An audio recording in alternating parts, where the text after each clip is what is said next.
Hello students, welcome back to another video session. और आप देख रहे हैं physics video lectures by me Subhashish दास।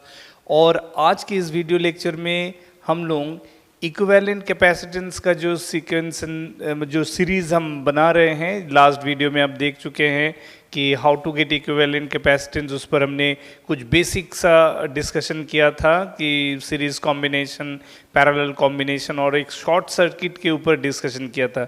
तो आज चलो कुछ और डिस्कशन करते हैं, basic concept of capacitors solving, capacitor circuit related problem solving. तो जो सबसे पहला क्वेश्चन डिस्कस करने वाले हैं वो एक बेसिक नेटवर्क ऑफ कैपेसिटर्स है। अगर मान लो हम लोगों को इस तरह से एक नेटवर्क ऑफ कैपेसिटर्स मान लो दिया हुआ है, ठीक है। तो ये तो सभी कोई समझ पा रहे हो कि क्या है ये नेटवर्क, ठीक है ना। इसमें इंटरेस्टिंगली एक डायगोनल रिलेशन भी अगर ऐड कर दे, मान लो इस तरह से एक डायगोनल रिलेशन ऐसे ऐड कर दे, जो बहुत कॉमन स्ट्रक्चर है, ये मोस्ट ऑफ द बुक्स में अवेलेबल होगा, है ना। तो चलो सभी कैपेसिटर्स को C मान लेते हैं, सभी कैपेसिटर्स को C मान लेते हैं। और अब मेरे को ये दो टर्मिनल पॉइंट्स है, मान लो A और B, इसके बीच में ये नेटवर्क ऑफ 2, 4, 6, 8 आइडेंटिकल कैपेसिटर का इक्विवेलेंट कैपेसिटेंस हमको बताना है, ठीक है ना। तो सिंपल सा लॉजिक है, ये जो पॉइंट है ना, इस पॉइंट को हम लोग कई अलग अलग तरीके से डिस्कस कर सकते हैं। एक कॉमन पॉइंट है, तो जैसे ये पॉइंट अगर मान लो A है तो हम इसको भी A मार्क कर सकते हैं, इसको भी A मार्क कर सकते हैं। उसी तरह ये पॉइंट अगर B है, इसको B मार्क कर सकते हैं, ये पॉइंट को भी B मार्क कर सकते हैं। तो इसका मतलब है A से B के बीच में अगर मैं देखूं तो 1, 2, 3, 4 इस तरह से मैं कर सकता हूं। A और B के बीच में, A और ये पॉइंट मान लो इधर, इसको मैंने B मान लिया, इसके बीच में मैं इस तरह से, है ना, हर ब्रांच में 2 कैपेसिटर लेके मैं 4 पैरेलल ब्रांचेस डिस्कस कर सकता हूं, ठीक है ना। 4 पैरेलल ब्रांचेस, ऐसे 2 कैपेसिटर हर ब्रांच में होगा।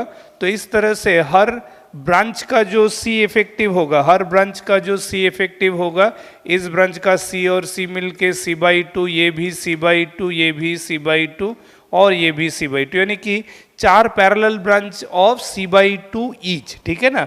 तो पूरा जो A और B के बीच में C इक्विवेलेंट है, A और B के बीच में C इक्विवेलेंट है, वो हो जाएगा 4 × C/2, ठीक है, यानी कि 2C। ये एक तरीका हुआ। दूसरा आप ये भी कर सकते हो, चूंकि हमने यहाँ जो कॉमन पॉइंट O था, इसको अगर मैंने 2 पैरेलल ब्रांच में लिखा, मतलब इस पॉइंट को इधर हटाया और उसी पॉइंट को फिर अलग से करके यहाँ एक पाथ ले लिया था, इधर एक पाथ ले लिया था, इस तरह से मेरा 4 पैरेलल ब्रांच बना था। अगर मान लो मैं चाहूँ तो उसी पॉइंट को देखो ऐसे करके भी कर सकता हूँ। ये जो A पॉइंट है, एक तो ऊपर वाला A और B के बीच में 2 सीरीज कॉम्बिनेशन का एक पाथ, नीचे उसी तरह A और B के बीच में 2 कैपेसिटर का सीरीज ब्रांच लिख लिया। अब देखो ये जो बीच में ये वाला जो पाथ है ना, यहाँ जो कॉमन कनेक्शन है, इन दोनों को पैरेलल, फिर इन दोनों को पैरेलल आपस में कर सकते। कहने का मतलब है कि मैं ऐसे करके, है ना, एक ब्रांच ले लिया और उसको कॉमन पॉइंट से जोड़ा, फिर इधर एक ऐसे ले लिया, मतलब एक पॉइंट को मैंने इस तरह से अरेंज किया, ठीक है। अब देखो फिर से ये इस तरह से भी इसको देख सकते हो, you can observe it like this. ऐसे अगर करते हैं तो हमको डिफरेंस क्या मिलेगा, यहाँ जो 2 पैरेलल है ये हो जाएगा 2C, यहाँ 2 पैरेलल है ये हो जाएगा 2C, फिर ये 2C और 2C सीरीज मिलके क्या हो जाएगा, C। तो अब अगर ऐसे करते हैं तो बीच में एक ब्रांच हो जाएगा, ये होगा C, ऊपर में हो जाएगा C/2, ठीक है, नीचे एक ब्रांच हो जाएगा C/2 का, ठीक है। अब देख लो, जहाँ 4 पैरेलल ब्रांच का बात कर रहे थे, अब वो 3 पैरेलल ब्रांच हो गया।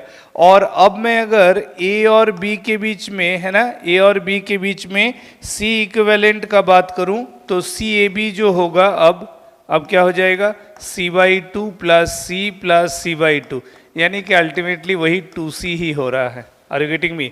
तो ये जो क्रॉस कनेक्शन है, जो इंटरसेक्टिंग पॉइंट है डायगोनली, उसको हम या तो वो डायगोनल वाला बीच का जो दो पाथ है उसको इस तरह से तोड़ के ऐसे भी दिखा सकते हैं, या मैंने प्रीवियसली जैसे कहा कि ओवरऑल पैरेलल लेके भी कर सकते हैं हर ब्रांच को, है ना, सेम ही रिजल्ट आएगा, ठीक है। तो ये एक सवाल था जो कॉमन है। इसी तरह का एक और क्वेश्चन बहुत कॉमन है इस तरह का अरेंजमेंट में, जहाँ मान लो ये दो कैपेसिटर है, ठीक है, इधर नीचे भी उसी तरह का दो कैपेसिटर का नेटवर्क है, ये कनेक्टेड है, ठीक है। अब जो डायगोनल ब्रांच है वो मान लो ऐसे है, डायगोनल ब्रांच ऐसे है, प्रीवियस वाले में वो क्रॉस कर रहा था, टच कर रहा था, अब मान लो ओवरलूप है, मतलब ये टच नहीं कर रहा है जो डायगोनल ब्रांच है, ठीक है ना, ये इस तरह से डायगोनल ब्रांच जो है वो मान के चलो टच नहीं कर रहा है। आर यू गेटिंग मी और नॉट?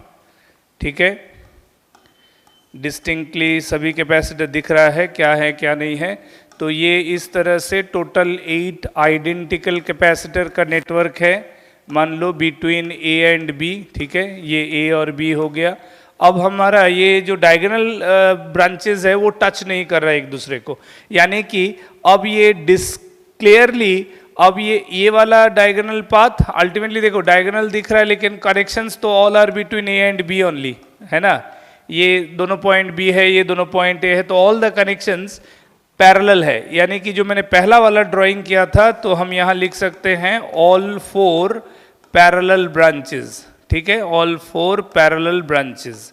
तो जब हर एक ब्रांच पैरेलल है तो हर एक ब्रांच में देखो सी इफेक्टिव दो कैपेसिटर का सीरीज है, आइडेंटिकल कैपेसिटर, सो यानी कि हर ब्रांच में जो है C/2 है and there are 4 such parallel branches.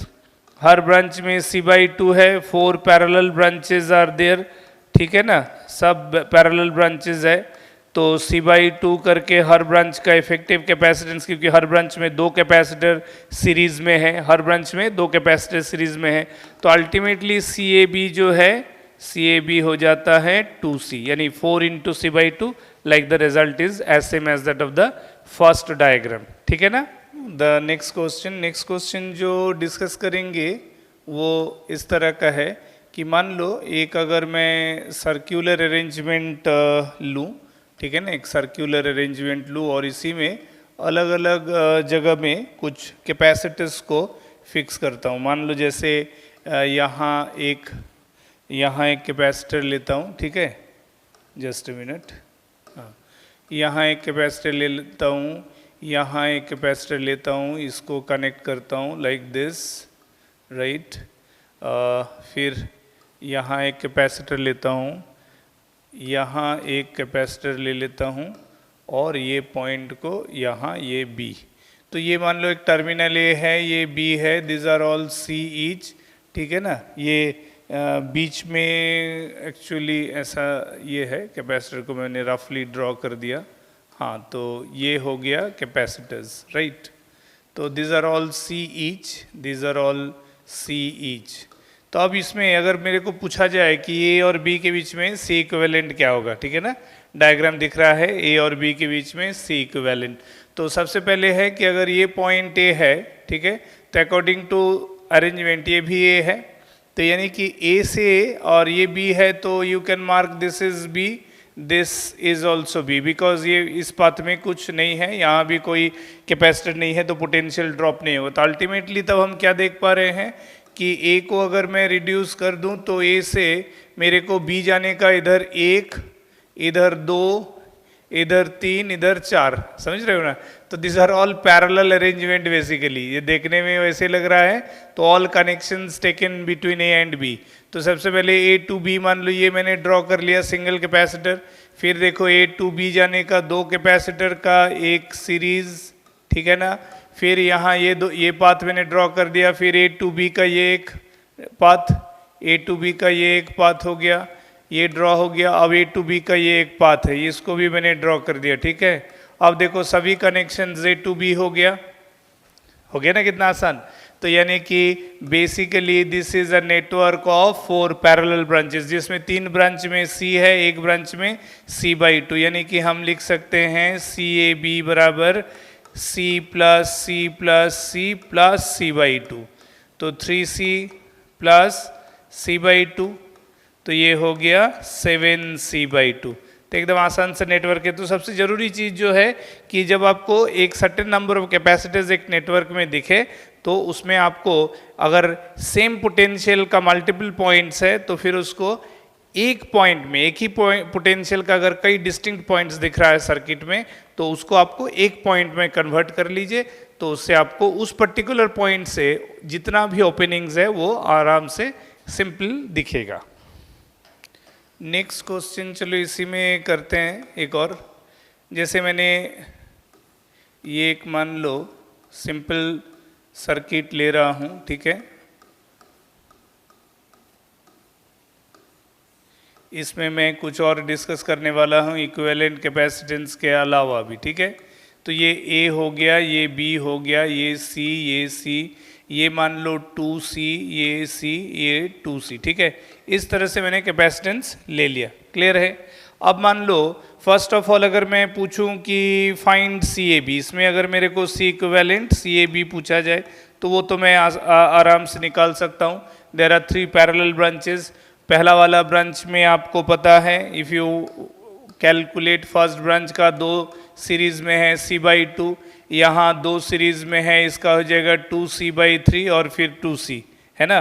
तो आपका CAB जो निकल रहा है, CAB क्या निकल रहा है, this is C/2 plus 2C/3, है ना, प्लस 2C, ठीक है। ये हो गया 3 ब्रांच।